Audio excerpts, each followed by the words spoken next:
Jadi ada beberapa ukuran yang digunakan untuk menentukan bahwa satu kitab perjanjian lama bisa disebut sebagai firman Tuhan. Yang pertama adalah ucapan yang berotoritas. Jadi yang seperti saya katakan tadi, pada mulanya penyataan Allah kepada umat Ibrani dalam kebanyakan kasus disampaikan secara lisan, Bapak Ibu. Diucapkan secara lisan. Jadi memang orang Israel itu pintar-pintar menghafal itu karena itu diucapkan terus-menerus. Diucapkan secara lisan. Maka kalau kita lihat di Ulangan 5 ayat 1, Yeskiel 5 ayat 5, beginilah firman Tuhan. Dengarlah firman Tuhan. Jadi kata-kata itu memiliki otoritas bagi orang Israel. Sehingga dia dikatakan firman Tuhan. Beginilah firman Tuhan. Dengarlah firman Tuhan. Itu memiliki otoritas tertinggi. Kalau tulisan biasa kan beginilah tulisan Sandi. Dengarlah Sandi. Kan kadang orang siapa Sandi gitu kan. Tapi kalau beginilah firman Tuhan, dengarlah firman Tuhan, maka orang Israel pada saat itu langsung patuh mendengar. Karena mereka melihat bahwa ada otoritas dari perkataan-perkataan itu. Ucapan yang berwenang. Yang itu tidak hanya pada zaman Musa contohnya. Tapi ketika di zaman pembuangan, bahkan di zaman raja-raja, Daud, Saul, itu kitab Taurat itu masih dipakai gitu loh. Masih diperdengarkan, masih dibacakan di ibadat-ibadat orang Israel. Dan orang Israel mendengar itu. Kenapa? Karena ada ucapan yang memiliki otoritas di sana. Makanya ini tidak boleh menjadi salah untuk mengerti bahwa kanon itu yang buat itu manusia, enggak. Sebenarnya manusia tidak membuat. Apakah ucapan beginilah firman Tuhan itu adalah buatan manusia? Dengarlah firman Tuhan, itu buatan manusia, ungkapan atau kata itu? Tidak. Kalau itu buatan manusia, maka tidak ada otoritasnya, Bapak Ibu Saudara. Seperti yang saya katakan tadi, beginilah Sandi, beginilah firman Sandi, inilah tulisan Sandi. Itu tidak punya power, tidak punya otoritas untuk mengatur seluruh tatanan hidup manusia pada masa itu. Mungkin ada yang setuju, mungkin juga ada yang tidak. Tapi kalau firman Tuhan, pada masa itu orang Israel percaya 100% bagian-bagian itu. Kitab-kitab yang telah mereka kumpulkan itu dipercayai 100% sebagai firman Tuhan. Kemudian yang kedua, dokumen-dokumen tertulis resmi. Jadi kalau kita lihat satu perkataan, ucapan yang berotoritas yang diilhamkan oleh Allah dicatat dan dipelihara untuk masyarakat Ibrani atau Israel dalam bentuk tulisan. Jadi dokumen-dokumen itu tertulis secara resmi dan itu dibacakan di rumah-rumah ibadah, Bapak Ibu. Bukan hanya sekedar ditulis dan didiamkan di rumah gitu, enggak. Tapi tulisan itu ditulis dan dibacakan dan dipegang oleh imam-imam, oleh pemimpin-pemimpin Israel. Itu menjadi penting bahwa dokumen-dokumen itu tertulis resmi. Jadi bukan bukan KW gitu loh, bukan karangan-karangan pribadi gitu. Tapi pada saat itu dituliskan, itu ditulis resmi. Dipegang resmi oleh semua orang Israel pada masa itu. Ini menjadi penting karena itu membawa satu prinsip eksistensi. Bahwa kitab itu dari zaman Musa ke zaman Daud, ke zaman nabi-nabi waktu di pembuangan tetap eksis. Firmannya tetap eksis. Kenapa? Itu tadi, yang pertama dia punya otoritas, kemudian ini dokumen resmi. Kalau orang membacakan itu, maka orang tahu, oh ini kitab Keluaran gitu. Ini Pentateuch. Ini Kejadian, ini Imamat, ini Ulangan. Orang tahu. Kenapa? Itu resmi. Bukan yang tiba-tiba muncul begitu saja gitu. Makanya ini menjadi penting. Proses penetapan kanon perjanjian lama. Yang kedua, dokumen-dokumen tertulis resmi. Dan yang ketiga, ketika ini proses penetapan kanon dilakukan yang namanya pengumpulan kitab. Yang ketiga adalah pengumpulan dokumen-dokumen.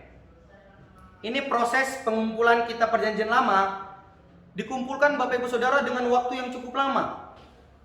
Itu sekitar 1000 tahun untuk mengumpulkannya. Karena Bapak Ibu Saudara, kalau kita belajar perjanjian lama, ketika Musa menulis, itu Musa menulis kisah yang bahkan dia belum lahir. Kisah apa? Kejadian. Di Kejadian Musa itu belum lahir, Bapak Ibu Saudara. Ketika Abraham, Ishak, Yakub itu Musa belum ada. Tapi kenapa dia bisa tahu kisah itu? Kenapa Musa bisa tahu? Karena Bapak Ibu Saudara, kalau kita melihat tradisi Yahudi tadi, itu kan tradisi lisan, diceritakan turun-temurun kan, kisah itu. Seperti kalau orang-orang tua kita dulu kalau menceritakan silsilah kan begitu. Setiap manusia kan menceritakan bagian itu. Diceritakan, oh begini kisah Abraham, Ishak dan Yakub. Dan orang Israel biasanya budayanya menceritakan itu kepada anak-anaknya. Sehingga Musa tahu tentang kisah itu. Kisah peradaban itu yang bahkan dia belum lahir. Lalu dia tuliskan. Dan waktu dia menulis bukan dengan powernya dia sendiri, dengan ingatan dia sendiri, tidak. Tapi Roh Kudus tadi, kata penghilaman tadi, menafaskan itu kepada Musa sehingga Musa bisa menuliskannya dengan baik sesuai dengan apa yang Tuhan inginkan. Nah, bagian-bagian Alkitab ini dikumpulkan lama, 1000 tahun jaraknya. Karena kalau kita baca sejarah Alkitab, pada saat pembuangan kitab-kitab itu hilang juga. Jadi dikumpulkan lagi. Pada saat pembuangan kan Israel dihancurkan, pembuangan ke Babel. Kitab-kitabnya dicari, dikumpulkan oleh Ezra. Ini menjadi hal yang penting bahwa pada saat proses penetapan kanon perjanjian lama, ada proses mengumpulkan dokumen-dokumen yang terhilang mungkin. Karena orang Israel pada saat dibuang, itu mereka berekspansi, harus lari ke pembuangan, ke Babel. Dan dokumen-dokumen mereka itu biasanya dibakar, di bumi hanguskan. Karena ya penjajahannya, kayak kita tahu lah penjajahan. Sekarang saja kalau kita lihat di Indonesia, Majapahit misalnya. Mana sih dokumen yang Majapahit yang lengkap? Ada dokumen yang hilang Majapahit. Kenapa? Waktu menyerang Majapahit, kerajaan Demak menyerang Majapahit, itu di bumi hanguskan. Ibadahnya, tempat ini segala macam, kitab-kitabnya, di literaturnya dihancurkan. Begitu juga dengan Israel pada masa itu. Tapi yang uniknya, kenapa Israel tidak kehilangan kitab-kitabnya tadi?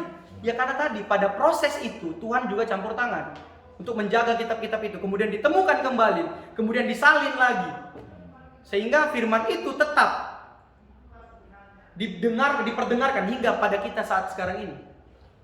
Bapak Ibu Saudara, yang menjadi unik adalah kitab Pentatuk itu bukan hanya dipercayai oleh orang Kristen. 3 agama Abrahamik percaya Taurat. Islam, Yahudi, Kristen percaya Taurat. Kenapa? Memang benar, ini kitab yang dipakai pada masa itu eksis. Tidak ada yang bisa mengalahkan eksistensinya kitab ini. Karena itu punya power tadi, otoritas tadi. Walaupun hilang, ditemukan lagi, disalin, kemudian diperdengarkan lagi kepada generasi berikutnya hingga pada masa kini. Jadi proses penetapan kanon perjanjian lama yang ketiga mengumpulkan dokumen-dokumen. Dan dokumen itu bukan setahun 2 tahun dikumpulkannya, tapi 1000 tahun dikumpulkan dengan waktu yang cukup lama. Kemudian ada ketika dikumpulkan, ada menyortir dokumen-dokumen dan menetapkan kanon.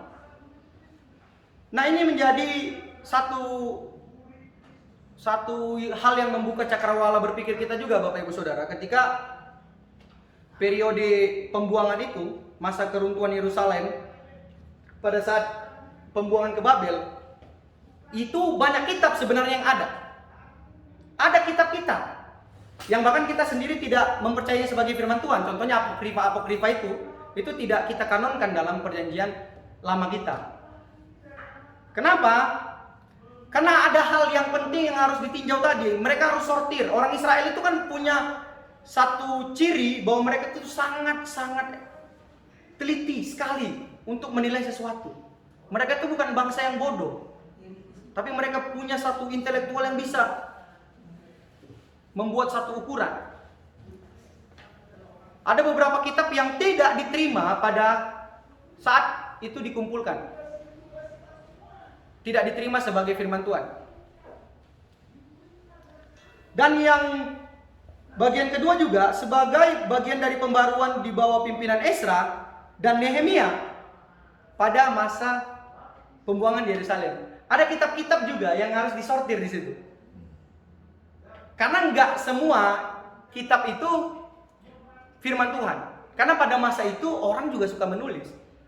Tapi bedanya itu tadi, fokusnya kemana dulu menulisnya? Menulis tentang peradaban manusia atau menulis tentang Allah gitu. Itu menjadi ukuran yang penting. Kalau tulisan itu tidak punya otoritas, kemudian tulisan itu tidak eksis, kemudian tulisan itu tidak ditulis oleh nabi misalnya, itu orang Israel agak sungkan, agak ragu untuk menerima itu sebagai firman Tuhan. Karena orang Israel ini berbicara firman Tuhan itu berbicara hal yang sakral, Bapak Saudara. Itulah mengapa di dalam Alkitab juga dikatakan bahwa Israel itu sangat segan untuk menyebut nama Tuhan yang sebenarnya itu dengan sebutan Yahweh. Makanya digunakan kata Adonai untuk kata ganti. Karena mereka sangat sakral mengingat hal itu.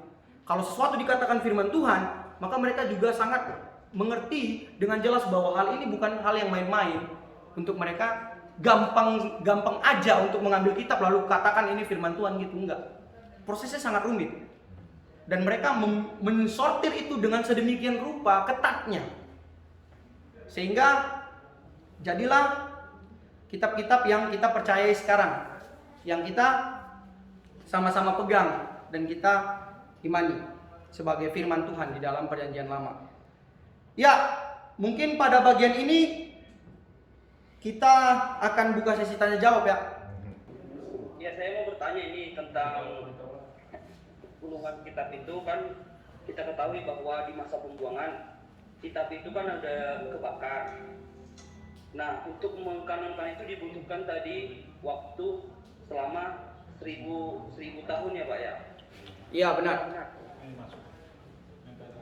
Saya mau bertanya, saya kan ketika Ezra pada masa itu kan untuk menuliskan itu ada namanya katib-katib itu Pak, untuk menuliskan kitab itu tersebut, menyalinnya lagi, menyalin dari kitab tersebut. Ezra menyuruh para katib-katib untuk menulis kitab tersebut. Nah, pada masa pengumpulan data-data tersebut yang seperti Bapak jelaskan tadi, apakah tidak ada kesalahan dari tulisan para katib tersebut gitu Pak? Ya. Ya. Sudah Ron? Udah. Ya, terima kasih. Ini adik tingkat saya ini ya. Seharusnya dia bertanya sama dosen saya juga ini. Kenapa dia tanya sama saya juga heran ini. Oke, saya akan coba jawab ya. Jadi begini Bapak Ibu Saudara, ketika dikatakan Roni tadi bahwa ada katib-katib yang ditunjuk Ezra untuk menyalin ulang. Lagi-lagi saya bilang tadi bahwa orang Israel itu terbiasa untuk menuturkan kata-kata itu via lisan. Dan ingat bahwa mereka punya intelektual yang bisa menghafal kitab-kitab itu dengan cukup baik. Dan pada waktu mereka menyalin kitab itu, mereka menyalin salinan itu ada kesalahan nggak? Ada. Karena memang mereka adalah manusia biasa. Karena tadi kata pengilhaman tadi tidak berlaku untuk mereka. Tidak berlaku untuk katib-katib tadi, yang menyalin tadi. Itulah mengapa ada salinan yang berbeda. Yang dari Laut Mati, itu berbeda salinannya dengan salinan yang ditemukan nanti di tahun 100 tahun setelah Yesus lahir. Itu ada salinan lagi yang ditemukan. Kemudian ada lagi salinan yang ditemukan jauh sebelum Yesus lahir, itu ada dan berbeda. Ada perbedaan, tapi ingat perbedaan itu tidaklah menjadi satu perbedaan yang signifikan dalam perbedaan ajarannya. Jadi kalau dikatakan apakah perbedaan itu merupakan satu kesalahan, saya rasa tidak. Tidak bisa dikatakan satu kesalahan.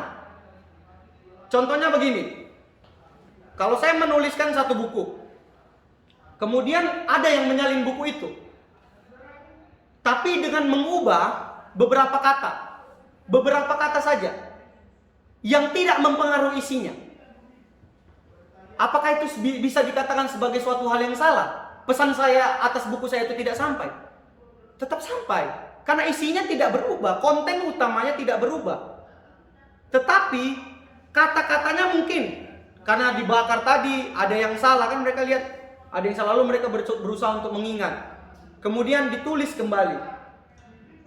kemudian ada kata yang salah atau kata yang kurang, itu biasa di dalam proses penyalinan, Bapak Ibu Saudara. Kalau kita baca dengan baik dan mengikuti pelajaran-pelajaran seputar ilmu tentang penulisan Alkitab, sangat tidak mungkin bahwa saat proses penyalinan para penyalin itu tidak melakukan kesalahan, Bapak Ibu Saudara. Karena para penyalin itu sama seperti kita juga, manusia biasa yang tidak luput dari kesalahan. Tapi kesalahan mereka tidak bisa membatalkan, tidak bisa mengubah firman tadi menjadi satu kesalahan. Contoh saja seperti ini. Contoh yang lebih simpel. Pada saat Alkitab bahasa asli, bahasa Ibrani tadi dan Yunani diterjemahkan ke dalam bahasa Batak. Bahasa Batak. Banyak perbedaan, banyak. Contoh Batak Toba. Dia bilang nggak setuju dengan kata ini. Dia bilang ini terlalu kasar mungkin. Tidak, ada kesalahan waktu menerjemahkannya, ada. Tapi itu tidak mengubah pesan utama dari kitab itu. Itu yang penting. Jadi kitab yang kita percaya sebagai firman Tuhan tadi, saya bilang, itu bukan kata-katanya, bukan bukunya, bukan buku ini yang menjadi firman Tuhan itu. Tapi isinya, kontennya yang menjadi firman Tuhan atas diri kita. Karena isinya itu yang berkuasa, isinya itu yang punya power, isinya itu yang bisa merubah kesalahan, memperbaiki kelakuan, menyatakan kesalahan. Makanya kalau ada Alkitab dibakar, orang Kristen saya rasa tidak marah kalau dibakar. Kenapa? Firman Tuhan nggak mati ketika dibakar begitu, tidak hilang karena kontennya tetap sama. Kontennya kita tahu, kita ingat, kita jelas, kita mengerti dengan baik. Itu yang menjadi poin utamanya dalam firman Tuhan, bukan kata demi kata tadi. Saya beberapa kali mengikuti seminar-seminar tentang hal-hal seperti ini, penentuan kodeks, salinan-salinan, itu saya pusing. Ada salinan sekian, ini disimpan di sini, ini simpan di sini. Tapi selalu pembicaranya mengatakan, mereka tidak berani mengatakan bahwa yang menyalin itu tidak mungkin salah. Mereka tidak berani. Dan saya juga tidak berani mengatakan demikian, Bapak Ibu Saudara. Yang tidak bisa salah adalah penulis asli Alkitab. Penulis asli Alkitabnya tidak mungkin salah menulisnya. Karena mereka langsung dinafaskan oleh Allah. Kalau yang menyalin mungkin salah. Tapi kesalahan mereka bukan kesalahan fatal yang bisa membatalkan isi Alkitab itu menjadi bukan firman Tuhan. Gitu. Jadi ketika yang tadi disampaikan Roni tadi, penyalinan itu ada kesalahan, ada. Kita harus jujur, ada kesalahan. Tapi kesalahan-kesalahan mereka tidak mengubah konten isi dari Alkitab. Lalu orang katakan, berarti Alkitab itu bisa salah. Tidak salah. Salahnya di mana? Yang kalian anggap salah itu apanya? Gitu loh. Kita harus fair dulu nih. Kalau dikatakan salah karena itu palsu, mana aslinya? Tunjukkan kepada kami mana aslinya. Tapi kalau dikatakan itu salah bagian apanya yang dikatakan salah? Salah pesannya, itu perbedaan doktrin. Kalau mereka menganggap Yesus itu bukan Tuhan, itu bukan kesalahan penulisan. Karena setiap Alkitab dikatakan menyatakan bahwa Yesus itu Tuhan. Salah yang di mana? Gitu loh. Satu buku ketika dia disalin melalui proses editing, ada editornya. Bahkan ada dalam buku bahasa Inggris ada penerjemahnya. Lalu ketika buku itu diterjemahkan, ada beberapa kata yang hilang mungkin. Apakah itu dikatakan buku itu salah oleh sang penulis? Tidak, penulis tidak pernah mengatakan buku itu salah. Tidak salah, karena kontennya, isinya tetap tersampaikan. Dalam konteks Alkitab, firman Tuhannya tetap tersampaikan dan punya power. Dan kalau dia salah dan tidak punya power, mungkin Alkitab kita sudah lenyap. Dari dulu Bapak Ibu Saudara. Dari mulai pembuangan, kalau itu kesalahan, kan diperdengarkan nih kepada orang Israel. Ketika diperdengarkan, dibacakan di depan seluruh umat Israel, lalu ada yang salah, kan orang bisa aja protes kan, salah itu kata orang Israel, pasti begitu kan. Tapi ketika itu dibacakan, kenapa mereka tidak protes? Karena kontennya tidak berubah, pesannya tetap sama.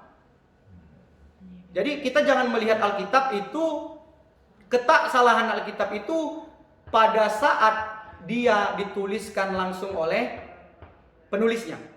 Pada saat penyalinan, bisa salah nggak Pak Sandi? Bisa.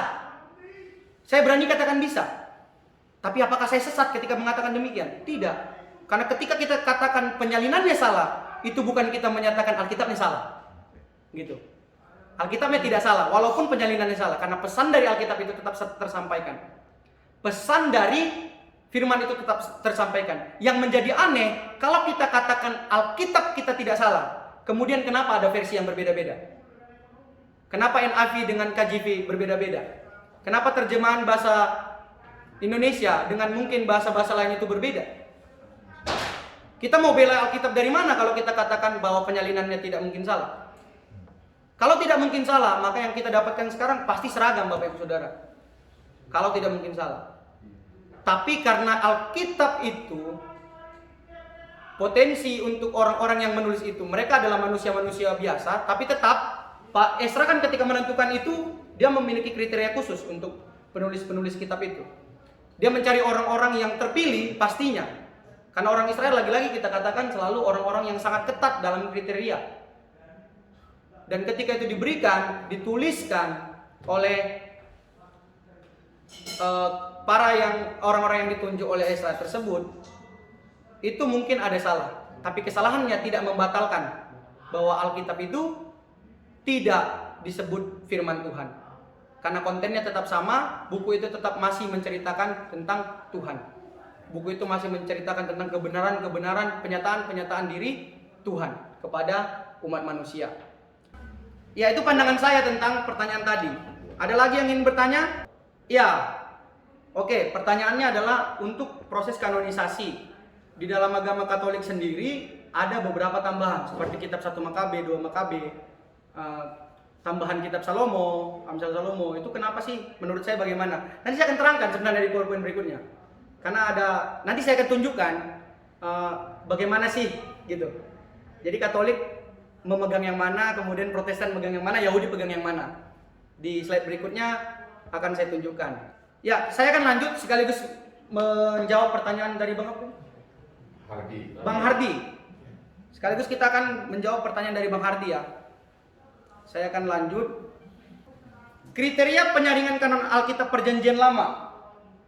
Yang pertama itu, lagi-lagi tadi sudah kita bahas.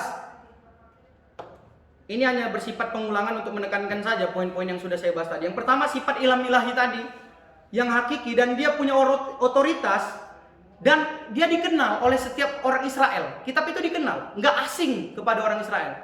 Itu mengapa? Itu menjadi kriteria yang penting untuk dijadikan sebagai firman Tuhan. Nah, ini akan menjawab nanti kenapa Katolik menambahkan itu gitu. Kenapa Protestan tidak pegang, tidak tambahkan hal itu. Ini nanti jawabannya di bagian ini, kriteria ini. Kemudian kedua, penulisnya itu menjadi faktor yang utama juga ketika menetapkan satu kitab itu firman Tuhan atau bukan. Siapa penulisnya? Dia orang percaya, orang yang diurapi Tuhan, orang yang dikenal Israel atau tidak? Kalau penulisnya tidak dikenal orang Israel, agak sulit mereka untuk menerima bahwa firman itu adalah, tulisan itu adalah firman Tuhan. Kenapa? Ya, mereka nggak tahu siapa penulisnya. Misalnya saya waktu hidup pada zaman Musa, misalnya saya tuliskan kitab. Saya tuliskan kitab angka-angka, misalnya kan ada kitab bilangan, saya lawan Musa, saya tuliskan kitab angka-angka. Tapi saya bukan dari komunitas Israel. Lalu orang kan bertanya, ini siapa? Apakah tulisannya layak disebut firman Tuhan? Karena Tuhan pada waktu itu, Tuhan yang terpusat kepada Israel. Pemilihan atas umatnya itu. Tuhan memakai Israel, memilih Israel. Atas anugerahnya dia memilih Israel untuk menjadi bangsa pilihannya. Jadi kalau ada penulisnya yang bukan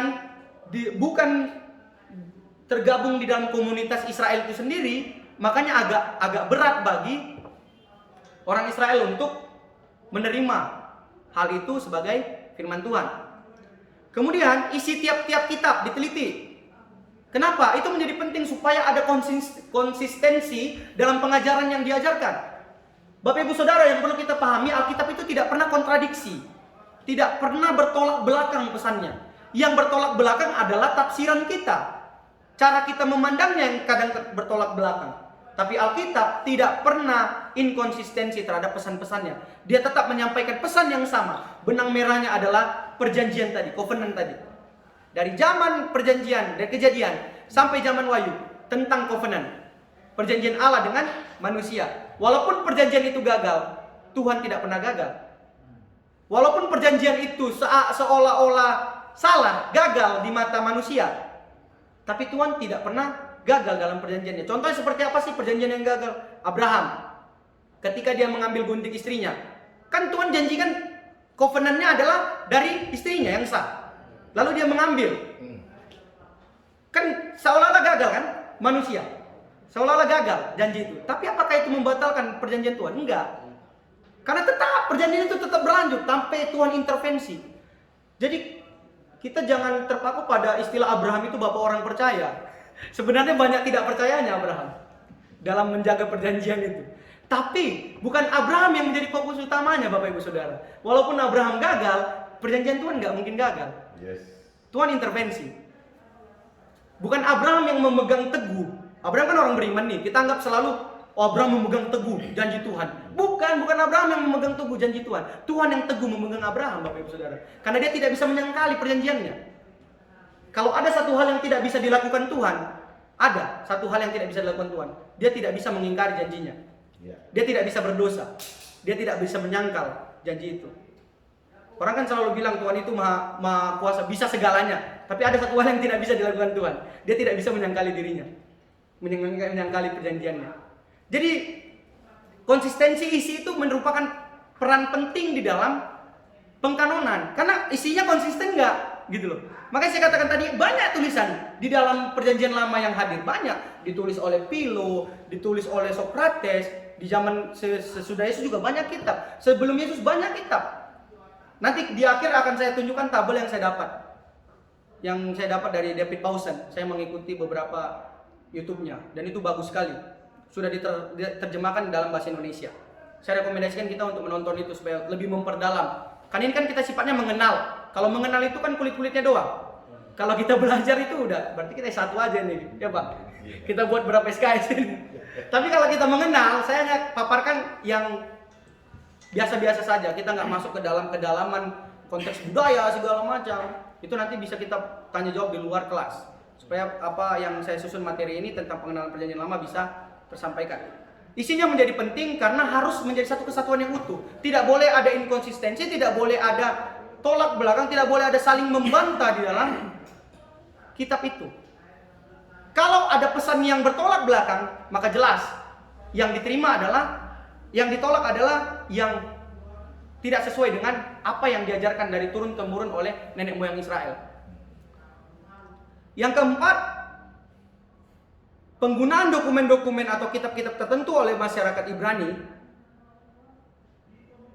tidak lagi dapat dipengaruhi, diragukan. Jadi karena itu sudah mengakar.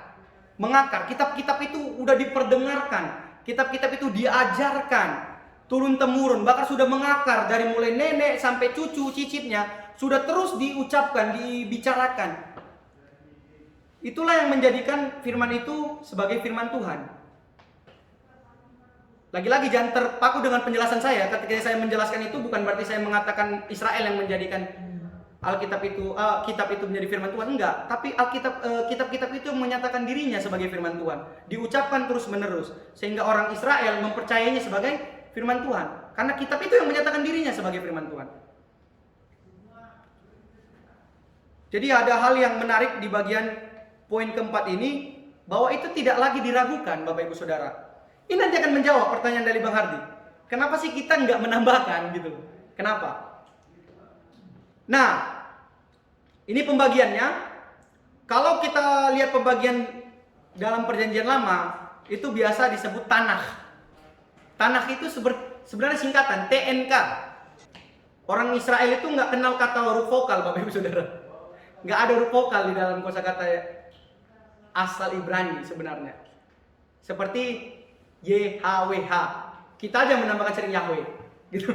Ditambahkan huruf vokalnya. Tapi kata aslinya nggak pernah ada kata vokalnya. Selalu huruf mati. Makanya tanah ini sebenarnya TNK, singkatan Taurat, Nevim, Ketuvim. Taurat itu 5 kitab Pentateuch, kitab Musa. Nevim itu berbicara tentang kitab sejarah, Ketuvim sastra. Jadi ini bicara tentang kanon perjanjian lama pada masa Israel. Nah, ini juga dijelaskan oleh Talmud di Babilonia. Talmud itu kitab orang Yahudi.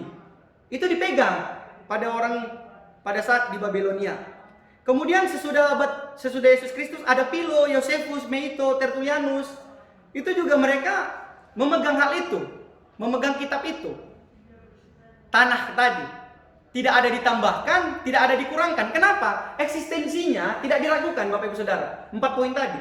Tidak ada yang meragukan eksistensi dari kitab-kitab tadi sehingga dipegang. Nah, kita harus ini sebagai wawasan. Kalau di dalam kitab Perjanjian Lama, kitab Raja-Raja, Samuel itu satu, bukan 2 kayak sekarang. Dan kitab Ibrani itu nggak kayak kita ada pasalnya, ada nomornya, nggak ada, Bapak Ibu Saudara. Dia nggak ada pemasalan penomoran dalam kitab aslinya. Dia seperti ya buku dibuka kitab gitu loh, disalin gitu. Jadi nggak ada judul perikopnya misalnya gitu. Musa diutus Tuhan, nggak ada, itu LA yang buat untuk menekankan pesannya gitu loh. Apa simpulan misalnya apa sih isi perikop ini gitu diklasifikasikan. Tapi kalau aslinya nggak ada. Jadi jangan salah ya, kalau Alkitab perjanjian lama aslinya ada nggak nomor-nomor sama pasal-pasal? Nggak ada. Jadi yang kemudian Samuel itu satu kitab, Raja-Raja satu kitab, jadi nggak dipisah. Kemudian Tawarik juga satu kitab, Esra Nehemia itu satu kitab. Kemudian kita bagian kemudian nanti ada penerjemahan yang namanya LXX, namanya Septuaginta. Kalau Bapak Ibu tahu, istilah LXX itu Septuaginta.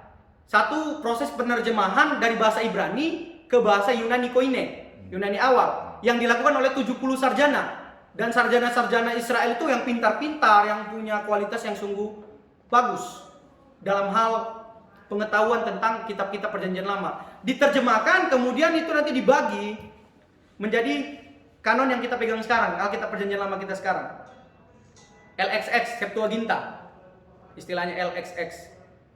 Itu proyek penerjemahan Alkitab dari bahasa Ibrani ke bahasa Yunani Koine. Kenapa ke bahasa Yunani? Karena pada masa itu bahasa Yunani itu seperti bahasa Inggris pada masa sekarang, bahasa dunia, bahasa internasional. Orang-orang menggunakan bahasa Yunani ketika bersosialisasi.